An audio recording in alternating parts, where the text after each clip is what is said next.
नमस्कार, मैं हूं संजय सिंह, हाजिर हूं बिहार की 10 बड़ी खबरों के साथ। खबरों की शुरुआत करें उससे पहले हम अपने दर्शकों से अनुरोध करते हैं कि हमारे चैनल को आज ही सब्सक्राइब करें और हमें अधिक से अधिक सहयोग करें ताकि हम आपके लिए ताजा तरीन और राजनीति से जुड़ी हर अपडेट्स देते रहें। तो चलिए करते हैं शुरुआत। बिहार विधानसभा चुनाव के पहले चरण के तहत 18 जिलों में कुल 121 सीटों पर छिटपुट घटनाओं को छोड़कर मतदान शांतिपूर्वक संपन्न हुआ। सुबह से ही मतदान केंद्रों पर मतदाताओं की भीड़ उमड़ने लगी। मतदान को लेकर मतदाताओं में खासा उत्साह देखा गया। युवा और महिला मतदाता में इस बार गजब का उत्साह देखा गया है। लोग सुबह से कतारबद्ध होकर अपनी बारी आने का इंतजार कर रहे हैं। शुरुआती दौर में मतदान का प्रतिशत कम रहा, मगर जैसे जैसे दिन चढ़ता गया मतदान का प्रतिशत बढ़ता गया। कुल मिलाकर मतदान का 60.18% रहा। बिहार में पहले चरण के तहत गुरुवार को हुए मतदान में नेताओं और सेलिब्रिटियों ने भी मतदान किया और अपने अपने दल के जीत का दावा किया। देखिए हमारे कैमरे से।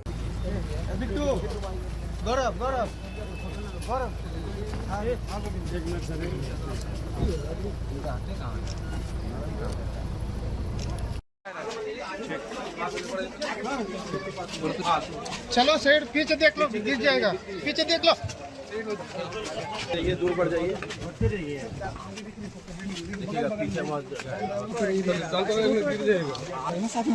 लाइव कर रहे हैं सरकार। दिल्ली से आगे, दिल्ली से आगे पता है।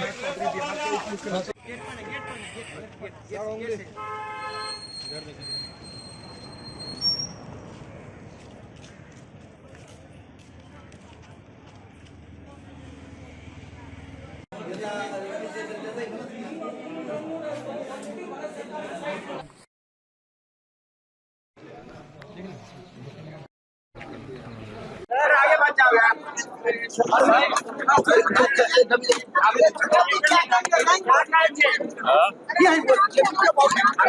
क्या कहेंगे?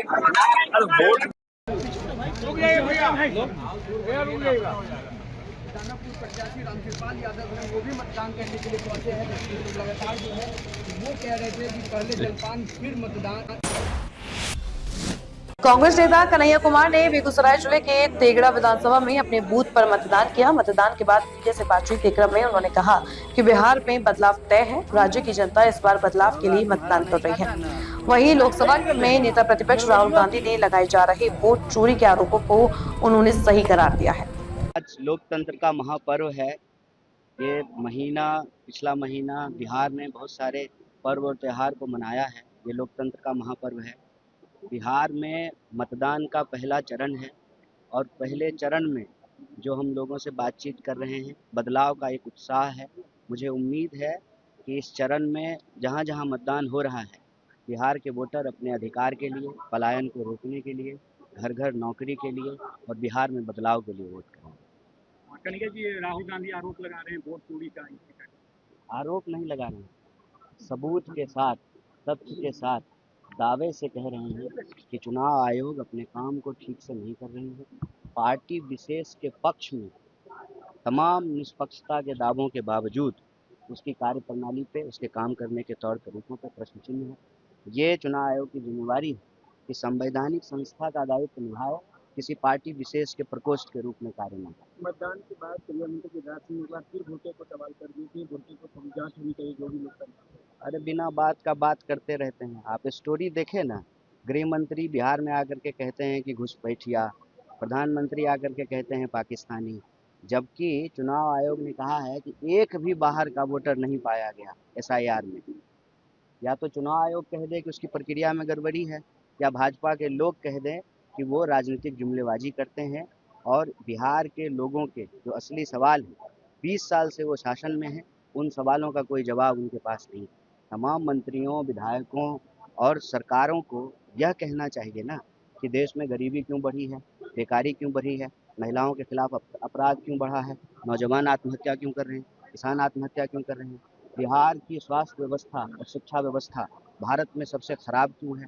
कैग ने रिपोर्ट में कहा है कि बिहार सरकार के पास 74,000 करोड़ का कोई हिसाब नहीं है। ये बिहार के लोगों के मुद्दे हैं। तो मैं मंत्री जी से और भाजपा के सभी नेताओं से ये निवेदन करूंगा देखिए, ये प्रदेश हम सबका है, यह देश हम सबका है और देश देश के लोगों से बनता है। तो लोगों के मुद्दों को गुमराह ना करें, लोगों के जो इधर लखीसराय जिले के बढ़िया में केंद्रीय मंत्री गिरिराज सिंह ने अपने पैतृक गांव में मतदान किया। उन्होंने बढ़िया नगर स्थित मध्य विद्यालय 2 के मतदान केंद्र संख्या 43 पर सबसे पहले वोट डाला। मतदान केंद्र पर पहुंचने पर अधिकारियों ने उन्हें पौधा भेंट कर स्वागत किया। वोट डालने के बाद पत्रकारों से बातचीत में गिरिराज सिंह ने कांग्रेस नेता राहुल गांधी पर सेना संबंधी बयान को लेकर कड़ा हमला बोला। उन्होंने कहा कि जनता का चेहरा देखकर नहीं बल्कि विकास को देखकर मतदान करना चाहिए। साथ ही आरजेडी नेता तेजस्वी यादव पर भी निशाना साधते हुए कहा कि बिहार की जनता अब विकास और स्थिरता चाहती है, धर्म की राजनीति नहीं। गिरिराज सिंह ने दावा किया कि पहले चरण की 121 सीटों में से 95 सीटों पर एनडीए की जीत तय है। तो क्या दिमाग में रहा, क्या मुद्दे में रहे? मुद्दा सीधा है, बिहार में सामाजिक समरसता, बिहार में नरेंद्र मोदी नीतीश कुमार के अंदर दोनों नेताओं के नेतृत्व में विकास, गरीबों का उत्थान और सबसे बड़ा है जंगल राज बनाम विकास, क्योंकि लालू जी का एजेंडा ही फिर सामाजिक समरसता को बिगाड़ने का। बूढ़ा बाल साफ करो, काहे को भाई? नीतीश कुमार ने इसको खत्म करने का काम किया है। कोई सामाजिक सद्भाव लालू यादव हो या तेजस्वी यादव बिगाड़ नहीं दादा, लेकिन आप वोट डाल रहे हैं, मताधिकार का इस्तेमाल कर रहे हैं, लेकिन वोट चोरी का आरोप लगाते हुए राहुल गांधी कल प्रेस कॉन्फ्रेंस किए थे। थोड़ा नीचे देखिए, मैं भी कह रहा हूँ, यहाँ वोट चोरी कौन कर सकता है? वो तो झूठा के क्या कहें, वो एक तरह से झूठ बोलने का ठेका ले लिया है। बिहार चुनाव आयोग ने हर उधर सीवान जिले के गौरैया कोठी विधानसभा क्षेत्र में भाजपा विधायक देवेश कांत सिंह को गुरुवार को मतदान के दौरान जनता ने भारी विरोध का सामना करना पड़ा।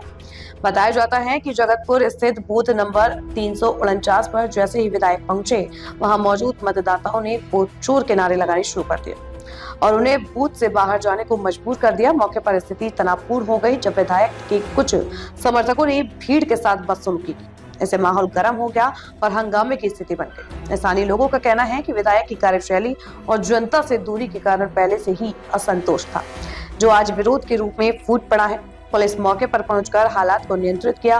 भाजपा की ओर से फिलहाल इस घटना पर कोई आधिकारिक बयान नहीं दिया गया है।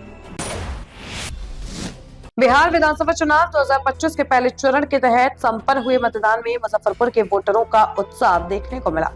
मुजफ्फरपुर में युवाओं के अलावा बुजुर्गों और दिव्यांगों ने भी मतदान को लेकर खासा उत्साह देखा गया। वहीं बुजुर्गों एवं दिव्यांगों को मतदान केंद्र में मौजूद पुलिस कर्मियों ने पूरा सहयोग किया। यहाँ लगभग 100 वर्षीय बुजुर्ग महिला भी अपने पोते के साथ वोट करने पहुंचे, जो लोकतंत्र की खूबसूरती दर्शाता है। कुल मिलाकर मुजफ्फरपुर में मतदान शांतिपूर्वक संपन्न हुआ। दानापुर विधानसभा क्षेत्र से एनडीए प्रत्याशी रामकृपाल यादव ने गुरुवार को मतदान करने के बाद कहा कि दानापुर में बदलाव की जरूरत है। जनता से अपील करते हुए कहा कि जो विकास की गति दानापुर में रुक गई है, उसे फिर से तेज करने के लिए वोट करें। रामकृपाल यादव ने कहा कि उनका लक्ष्य दानापुर को रंगदारी और भय मुक्त बनाना है। उन्होंने विश्वास जताया कि बिहार में प्रधानमंत्री नरेंद्र मोदी और मुख्यमंत्री नीतीश कुमार का जादू बरकरार है और इस बार भी दोनों नेताओं का जादू चलेगा। उधर कहलगांव विधानसभा क्षेत्र में महागठबंधन राजद प्रत्याशी रजनीश भारती के समर्थन में गुरुवार को जोरदार जनसंपर्क अभियान चलाया गया। झारखंड राजद के पूर्व प्रदेश महासचिव सह आदित्यपुर नगर परिषद के पूर्व उपाध्यक्ष पुरेंद्र नारायण सिंह के नेतृत्व में यह अभियान कहलगांव नगर पंचायत के सभी 17 वार्डों में चलाया गया। इस दौरान लोगों से लालटेन छाप पर बटन दबाने की अपील की गई। मालूम हो कि यहाँ दूसरे चरण के तहत 11 नवंबर को मतदान होना है। जनसंपर्क के दौरान पुरेंद्र नारायण सिंह ने कहा कि राजद की सरकार बनने पर बिहार में युवाओं को नौकरी के लिए बाहर नहीं जाना पड़ेगा। प्रत्येक परिवार से एक व्यक्ति को सरकारी नौकरी दी जाएगी और माई बहन मान योजना के तहत महिलाओं को हर महीने 2500 रुपए की सहायता राशि दी जाएगी। उन्होंने कहा कि कहलगांव एनटीपीसी के CSR फंड से पूरे क्षेत्र का समग्र विकास किया जाएगा। इस दौरान महिला नेत्री शारदा निषाद ने गंगा किनारे के इलाकों में सघन प्रचार किया और स्टीमर यात्रियों से मिलकर उन्हें लालटेन पर वोट देने की अपील की। बिहार विधानसभा चुनाव 2025 के दौरान छपरा जिले के मांझी विधानसभा क्षेत्र से सीपीएम के वर्तमान विधायक एवं प्रत्याशी डॉक्टर सत्येंद्र यादव पर मतदान के दौरान पथराव की घटना सामने आई। जानकारी के अनुसार विधायक जब मतदान के दौरान उच्च विद्यालय जैतपुर स्थित बूथ का निरीक्षण करने पहुंचे तो सभी मौके पर मौजूद कुछ ग्रामीणों ने उनके खिलाफ नारेबाजी शुरू कर दी। देखते ही देखते स्थिति बिगड़ गई और भीड़ ने विधायक के वाहन पर पथराव कर दिया। घटना की सूचना मिलते ही पुलिस बल की बड़ी संख्या मौके पर पहुंची और स्थिति को नियंत्रित कर लिया गया। फिलहाल इलाके में अतिरिक्त पुलिस बल तैनात कर दिया गया है। वहीं वरिष्ठ अधिकारी मौके पर पहुंचकर हालात का जायजा ले रहे हैं। इधर सीवान जिले के दरौंदा प्रखंड के पांडेपुर पंचायत स्थित मडसरा गांव में गुरुवार को चुनावी रंजिश को लेकर दो गुटों में जमकर मारपीट और चाकूबाजी की घटनाएं हुई। इस दौरान प्रभात कुमार सिंह उर्फ पिंटू सिंह गंभीर रूप से घायल हो गए। उन्हें दरौंदा सामुदायिक स्वास्थ्य केंद्र में प्राथमिकी उपचार के बाद चिकित्सक डॉक्टर अमरीश सिंह ने बेहतर इलाज के लिए सदर अस्पताल रेफर कर दिया। घटना की सूचना मिलते ही स्थानीय पुलिस और मजिस्ट्रेट मौके पर पहुंचे और मामले की जांच में जुट गए। फिलहाल स्थिति नियंत्रण में बताई जा रही है, जबकि पुलिस दोनों पक्षों से पूछताछ कर रही है। आज के लिए बस इतना ही। कल फिर हाजिर होंगे बिहार की 10 बड़ी खबरों के साथ। मुझे दीजिए इजाजत। ताजा तरीन और राजनीति से जुड़ी खबरों के लिए आज ही हमारे चैनल को सब्सक्राइब करें और बेल आइकन दबाना ना भूलें, ताकि हर अपडेट आपको एक क्लिक पर मिलता रहे।